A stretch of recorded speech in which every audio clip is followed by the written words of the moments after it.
Hi everyone, it's great to see you. I'm back. I'm almost, I'm about 90%. Still have a sore, scratchy throat and definitely congested, but much better and ready to get my boots back on the ground. Anyway, we're going to just quickly go over teacher-centered and learner-centered teaching. And there's two different ways we call it learner-centered or student-centered. They both mean the same thing. But this chapter is very self-explanatory. And last week I gave you the worksheet and the details on the learner-centered and student and teacher-centered. I wanted you to kind of do the quiz on the back. The video below this gives the answers to that quiz, so be sure you watch that video. I think it's 2 minutes. This chapter is very self-explanatory. There's very little I have to review, and it gives some examples of students and some examples of the difference between learner-centered and teacher-centered. I do have to say there are times when you need to do teacher-centered teaching, when we want to just give that straight information, give directions, go over points. It's really important to do that. But most of the time with our ELs, we want student-centered. We want to do small groups, pair work. We want them talking, them creating the language, them doing the work. And this is really what student-centered does, and we go around and facilitate.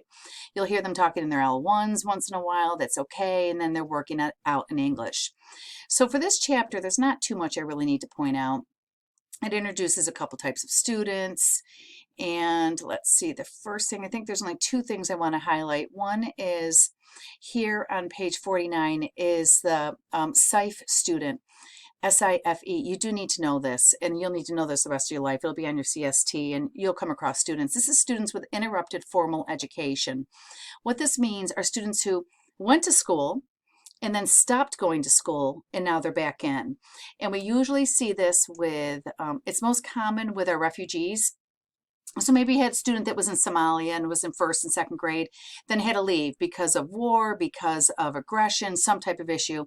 They go into a refugee camp, they're there for 6 months, a year, 2 years, and then they come to the US and they're put in fourth grade and they haven't been in school for 2 years. That's a student with interrupted formal education. And it's a real challenge. We want to make sure that they're correctly identified, because a SIFE student is much different from a student who is a SPED student who's an L. Because you might have a fourth grader that can't read well, but he may have never had interrupted formal education. He just may be SPED, vice versa. So we want to make sure that we know who these students are and we're able to better meet their needs, and want to make sure that what we're teaching them is grade level appropriate. So make sure you know the term and what it means. Sometimes we'll have migrant laborers too. Their children will be SIFE. For example, they're in Mexico for the winter, and then they come to the US to pick fruit, and they follow the fruit through the summer, and they're through spring, summer, fall, and their kids aren't in school, and they go back home, and then their kids are in school from November to March, and then they're pulled out again.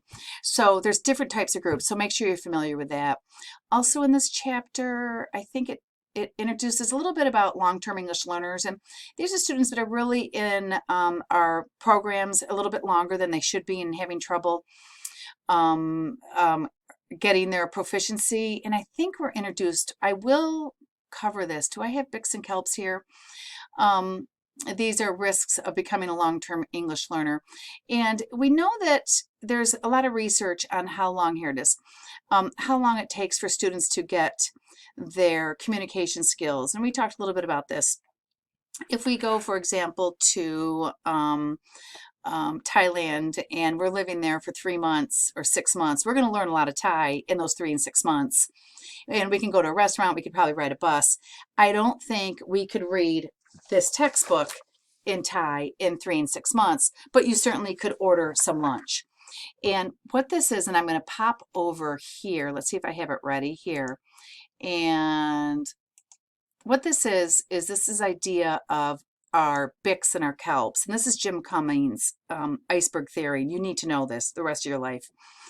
And this is the idea that the Bix are the basic interpersonal communication skills. When you look at this triangle, it's really what students learn right away. It's really at the top. It's what we see for these students, and it's sticking out here above the waves. And this is when students have been here 3, 4 months, and they're able to communicate, and they can hang out with friends, and they can text. but they don't have literacy skills, and those are called the cognitive academic language proficiency, or their CALP skills.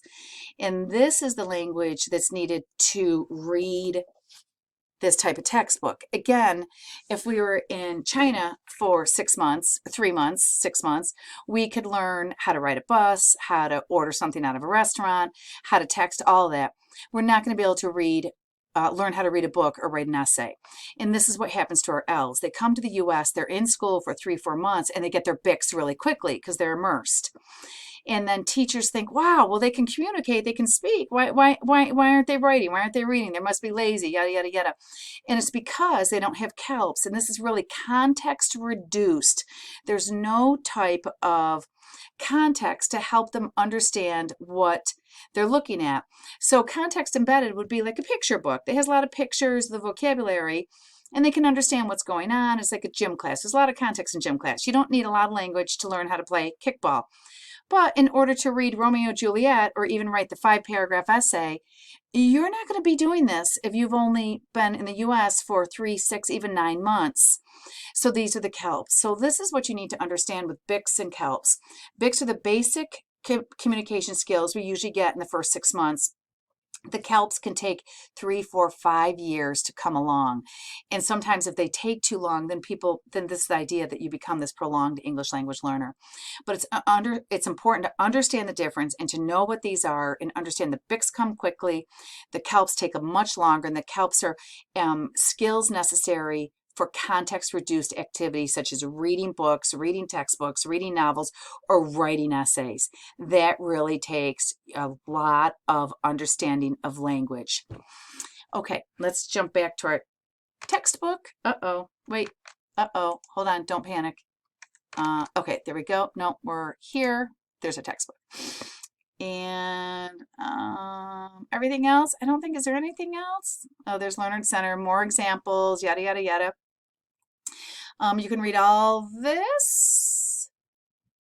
I think that's it. So that's about it.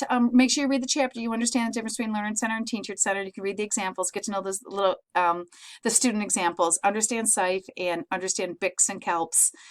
And that's it. We'll keep it short this week. For homework, you'll read chapter 3, which is going from whole to part. And you're going to watch a video. First read chapter 3. Then you're going to watch a video on a high school teacher teaching vocabulary. Only do it after you read chapter 3. And then I want your opinion on what chapter 3 said and what she's doing, and how do you feel about her approach, considering what chapter 3 says, yada, yada, yada. That's going to be your discussion board.